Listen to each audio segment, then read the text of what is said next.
A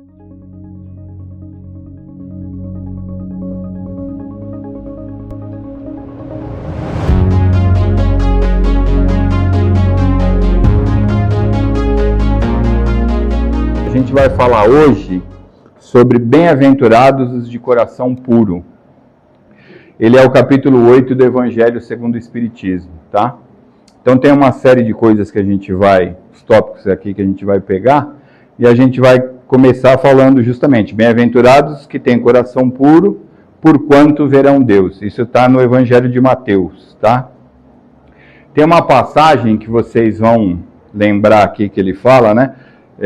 Deixai que vinde a mim as criancinhas. Todo mundo já viu essa passagem da Bíblia, né? Então o que aconteceu? Estavam lá os discípulos, né, de Jesus e levaram um monte de criança para que Jesus desse uma bênção, falasse com eles, né? E daí os próprios discípulos estavam afastando com palavras ríspidas as crianças que estavam mais afoitas, mais animadas, porque já era, né? Jesus já estava mais ou menos com 30 anos, então ele já era conhecido. Então, ele fica... Eu não imagino Jesus bravo, né? Eu acho que aí é a Bíblia, né? Mas ele falou de uma maneira mais firme: deixai vir a mim as criancinhas, e não impeçais, porquanto o reino dos céus é para os que assemelham. E o que ele quer falar com isso? Tá? Então aí a gente vai começar o que a gente tem que falar. É lógico que aqui, a gente está no Espiritismo, a gente sabe que geralmente a criança ela é nova nesse plano terrestre, né? Aqui, nessa vida. Mas ele pode ser um espírito mais velho que o próprio pai, né? Então, a gente não pode pensar dessa maneira, de falar assim, ah não, mas ele é um espírito... A criança aqui, ela não vai demonstrar a parte ruim dela, a parte perversa, quando ela está criança, né? São raras as vezes que a gente ouve falar de alguma coisa, de uma criança que tem uma tendência um pouco pior ali. Mas ali ela é pura na sua essência. E por isso, Jesus, nesse momento, ele falou isso daí. Deixai, porque a pureza se assemelha. É muito difícil para a gente hoje pensar o quanto a gente é puro.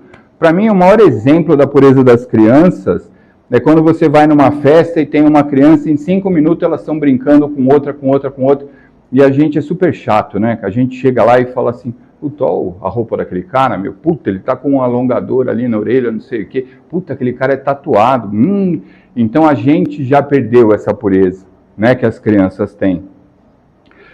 E por que as crianças têm essa pureza e elas não se lembram do que elas foram nas vidas passadas? Porque elas vêm para cá, nessa encarnação, e às vezes elas têm expiações ali com o pai, com a mãe, com os irmãos, mas justamente elas vêm com o véu do esquecimento, de não se lembrar, para serem conduzidas. Então, olha só, a gente sempre fala, né, que aqui no centro, o pai e a mãe, eles são responsáveis, para mim a maior responsabilidade que pode ter, que é moldar uma criança. Você educar alguém é muito mais sério que qualquer coisa que você possa fazer. Você ter um filho que vem consigo é uma responsabilidade ímpar. Então, imagine o seguinte, imagina uma criança que está ali, a gente vai moldar a criança, e a criança cresce num lar que o pai bate na mãe, ou que tem muita discussão, ou que a mãe é uma pessoa que não dá o amor, que larga ele para sair de casa e a criança cresce sozinha. E a gente vê aqueles casais que tentam compensar financeiramente a falta que eles têm com o filho, né? Então eu não estou com filho, então eu tento compensar isso com bens materiais. Então é muito importante que a criança seja criada de uma maneira que ela possa desenvolver o melhor dela. Ela precisa de amor, ela precisa de carinho, ela precisa de compreensão, ela não precisa de briga, ela não precisa apanhar, ela precisa de educação. Muitos são aqueles que fazem assim, eu faço tudo que minha criança... A gente está vendo isso, a geração agora, que é uma geração que tem muita informação, e a gente vê os pais, eu faço tudo pelo meu filho, eu deixo o filho fazer o que quiser, e não estão ajudando. E da mesma maneira, quem está aqui tem que entender o seguinte, se eu tenho uma rusga com meu filho, e eu encarnei com ele, e eu deixo ele fazer o que eu quero, e eu não dou educação, não sei o quê, você vai voltar com ele. Você não resolveu tua rusga, tá? Você não resolveu a expiação. Por isso eu tenho que corrigir amorosamente, como Deus nos corrige, né? Deus, quando a gente chegar lá em cima e vê o papelzinho da nossa vida lá, ó, você fez isso, capivara, né? Você fez isso, você fez isso, você fez isso. Todo mundo acha assim, é um Deus punitivo, é um Deus, nós nos punimos, porque nós sabemos o que é correto e não, e a gente não faz. Quando a gente chegar lá em cima, não vai aparecer Deus pra gente, nós somos insetos ainda, somos muito baixinhos. Mas vai ter toda uma espiritualidade, quem já viu filmes como Nosso Lar, vai entender que a gente vai chegar lá e a gente vai entender o que a gente fez de errado. E nós mesmos vamos nos punir. Eu não sei se vocês já ouviram falar que o umbral está na nossa cabeça. Nós nos punimos, nós chegamos lá, então no próprio Nosso Lar ali, quando tem o desencarne, me fugiu o nome do personagem principal? André Luiz. Quando André Luiz chega, então falam que ele foi 8 anos no umbral, porque ele se punia. Ele não teve uma punição. A punição estava dentro dele, pessoal. Então, é por isso que a gente tem que tomar muito cuidado, né? E na sequência, pessoal, a gente vem, ele fala do adultério aí, mas é o pecado por pensamento, que nada mais é que o orar e vigiar que a gente fala tanto. E daí é muito complicado, a gente vai resumir no final aqui, mas eu tenho que entender outra coisa também, que eu sempre bato quando eu venho falar aqui na frente. A Bíblia, ela foi muito modificada, tá? Então, ela é um resumão dos livros de todos os apóstolos ali, que foi muito modificada, e a gente tem que entender que tem traduções e traduções. Então, quando eu chego aqui, e eu vou falar, aprendeste que foi dito aos antigos, não cometeis adultério. Eu, porém, vos digo que houver olhado uma mulher com mau desejo com ela, já em seu coração cometeu adultério com ela. E daí eu tenho que entender que é uma interpretação de tradução e o que fazia sentido para a época. Quando a gente vai estudar, a gente vê que o adultério é de adulterado. Ele quis falar dos erros. Então, a gente tem que vigiar, quando a gente vigia os pensamentos, tudo é vibratório. Então, pensem o seguinte, quando vocês vêm nessa casa aqui, ou em qualquer casa séria, pode ser de outra religião, pode ser de Umbanda, pode ser católica, uma casa séria, que a gente vai falar disso no final também. Fica tudo aqui, juro para vocês. Então, vocês estão aqui, tem toda uma proteção espiritual para vocês deixarem o que está de ruim aqui. Às vezes fica lá fora, nem entra, tá? E daí, separou de vocês, eu não tô de bem, beleza. Se você começa, saiu, a gente sempre brinca, chutou o cachorro, brigou no trânsito, amaldiçoou o motoboy, e falou mal da vizinha, não sei o quê, ó o obsessor chegando aqui, você lá, tacando pau. Você sabe o que é errado e o que não é. E no pensamento é igual. Quando ele fala aqui, ó, a verdadeira pureza não está somente nos atos, está também no pensamento, porque aquele puro de coração nem sequer pensa no mal, né? E daí eu vou voltar, mas eu vou falar assim, em resumo, naquele que sequer concebe a ideia do mal, já há o progresso realizado moralmente. Naquele que a ideia acode, mas que ele repele, há progresso em via de se realizar. Finalmente, naquele que pensa no mal, e nesse mal se compraz, o mal ainda existe em plenitude na sua força. O que ele está falando aqui? Puta, eu não penso mal, eu só penso coisa bacana, o cara me fechou no trânsito ali, o motoboy chutou meu carro, e eu falo, coitado, tomara que ele encontre Deus, não sei o quê. É muito difícil a gente estar nisso daí. Não estamos, senão a gente não estava aqui no mundo de provas e expiações, a gente sempre fala isso daí. Agora, tem uma diferença que a gente consegue, o seguinte, eu penso, ali eu estou com bronca, aconteceu alguma coisa, alguém me fez muito mal, eu sei lá, fui assaltado, né? Então você pensa na hora, você fala assim, puta maldição, não sei o que, e ali, só que assim, eu tenho que hoje pensar, que fala assim, eu não posso desejar o mal, eu não posso pensar, assim, me regozijar, ficar feliz, eu quero que ele sofra, eu quero que ele morra, Não, eu tenho que pensar, eu posso pensar, porque é nossa evolução pensar, mas eu tenho que pensar e falar, poxa vida, eu não posso pensar assim, eu tenho que melhorar aí. Por quê? Porque é o que eu falei para vocês da frequência. Então, se eu penso bem, se eu não sei o que, mesmo que aconteça, que é muito difícil, não vou falar que é fácil, não, é muito difícil a gente chegar e pensar só coisa boa e sofrer e tal uma paulada, né? A gente já ouviu, quantas vezes a gente ouviu falar que Jesus deu a outra face? Mas nessa encarnação eu não consigo. Se o cara te der um soco, você vai devolver um soco. Não sei que o cara seja muito grande, que você sabe que não vai dar, né? Mas ali você não vai oferecer outra face de jeito nenhum. Por quê? Porque a gente está longe de ser Jesus. Mas ele é nosso exemplo e a gente está no caminho. Então, com os pensamentos é assim também. E daí, na sequência, ele vai falar na pureza das mãos lavadas. Os fariseus, eu não sei, a gente sempre fala deles aqui, fariseus eram ali, eles viveram na época de Cristo, né? E daí eles eram aqueles caras que eles ostentavam, eles compravam um lugar no céu, eles faziam doações, não sei o quê. Uma religião completamente errada, era tudo baseado em posse, em bens. Então, os escribas e os fariseus que tinham vindo a Jerusalém aproximaram-se de Jesus e lhes disseram: por que violam os teus discípulos a tradição dos antigos, uma vez que não lavam as mãos quando fazem suas refeições? E o Jesus falou: por que violais os outros mandamentos de Deus, como honrai vosso pai e vossa mãe, e esse outro: seja punido com morte aquele que disser do pai e da sua mãe palavras ultrajantes? Então daí tem outra coisa, né, pessoal? Eu até grifei essa frase. O objetivo da religião é conduzir a Deus o homem. Então a gente está aqui no centro hoje, por quê? Vocês não estão aqui para vir no centro, vocês não estão aqui, eu que venho para aparecer. Não, eu venho aqui para aprender.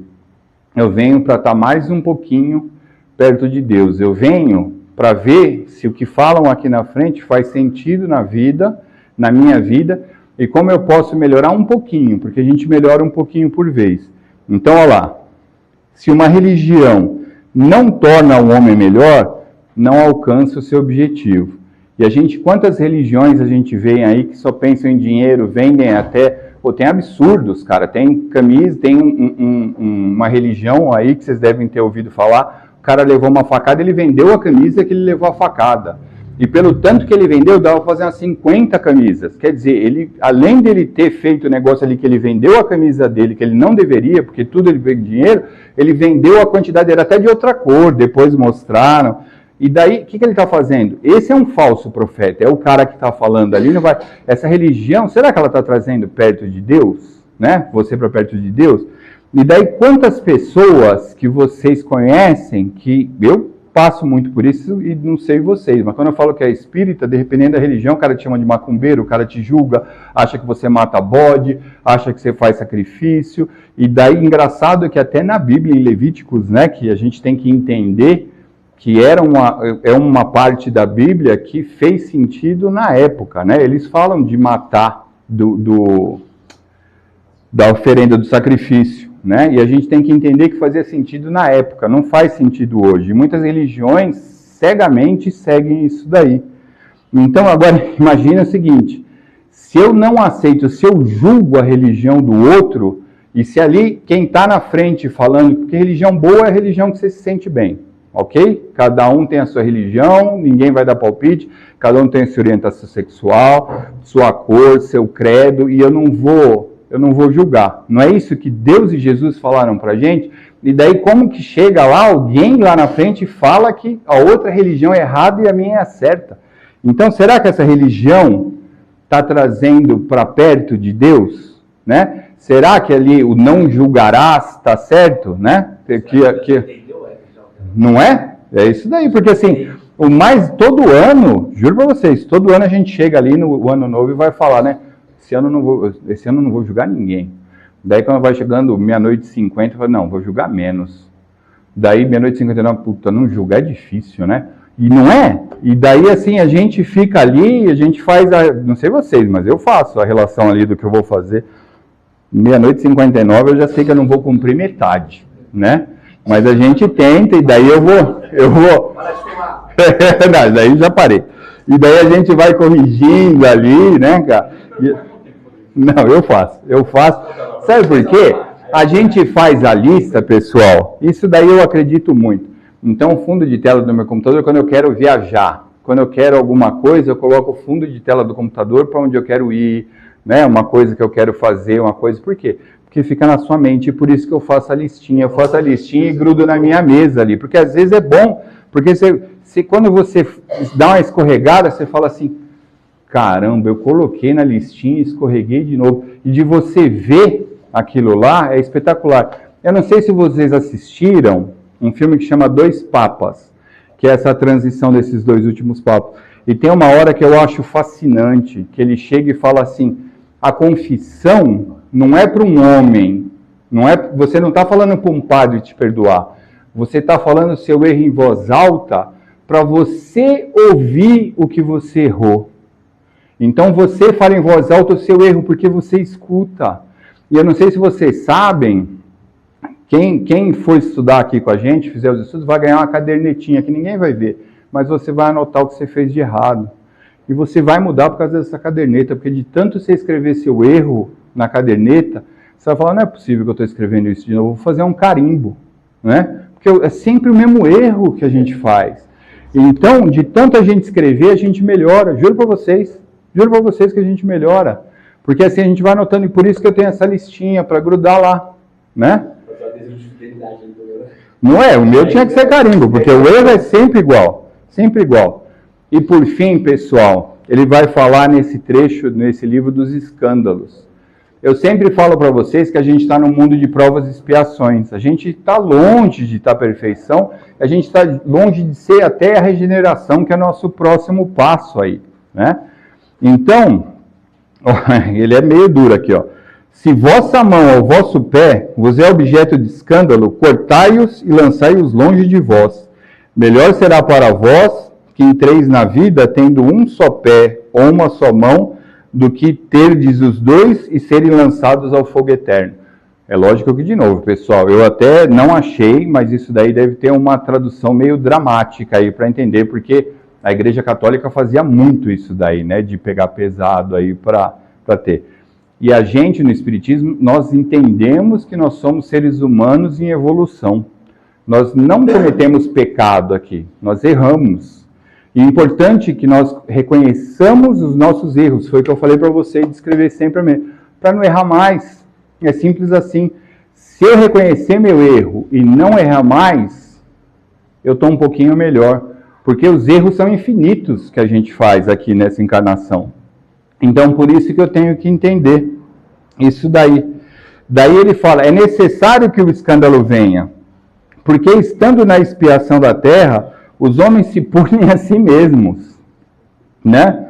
Pelo contato de seus vícios, cujas primeiras vítimas são eles próprios e cujos inconvenientes acabam por compreender. É o que eu estou falando para vocês. Imagine o seguinte, numa briga, uma pessoa mata outra pessoa.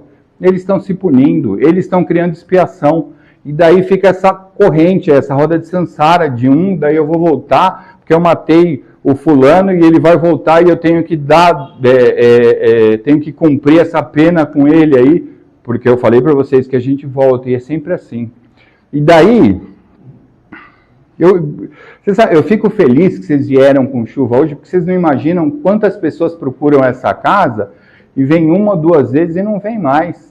Ou porque dá trabalho, ou porque já sabe tudo, ou porque deu uma melhoradinha na vida dele ali, né? Porque assim, pô, o cara tá ali, né? Vocês assistiam Pica-Pau, que tinha um chefe chuva na cara, que ficava com a chuvinha na cara ali? Então, daí eu sempre falo, né? Aquela pessoa pessimista, não sei o que, daí dá uma melhorada na vida dele, por quê? Eu falei pra vocês, fica aqui. O urubu ali, da obsessão, fica aqui no centro. E daí a pessoa sai um pouquinho melhor, não volta mais.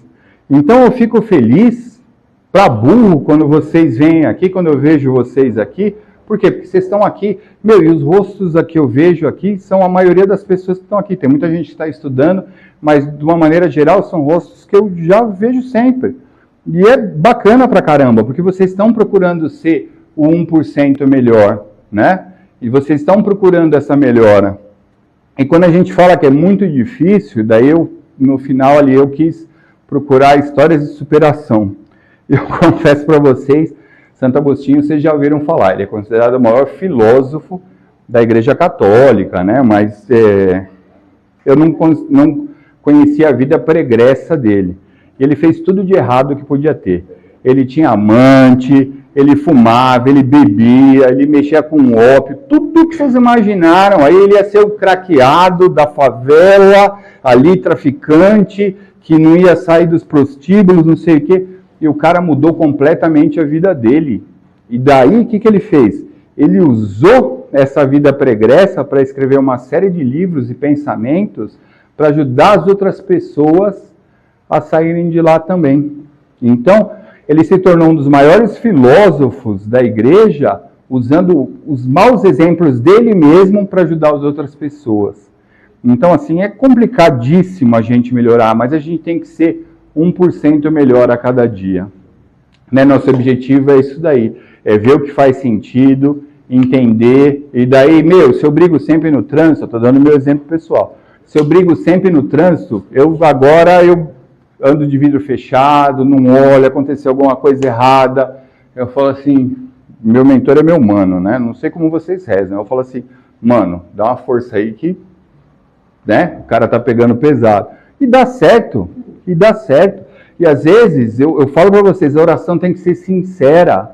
E daí, todo mundo aqui, eu queria que vocês pudessem ver, todo mundo tem um mentor espiritual. Se vocês quiserem chamar de anjo, não é o anjo da guarda, mas se vocês quiserem chamar, beleza. Mas é o cara que escolheu estar com vocês.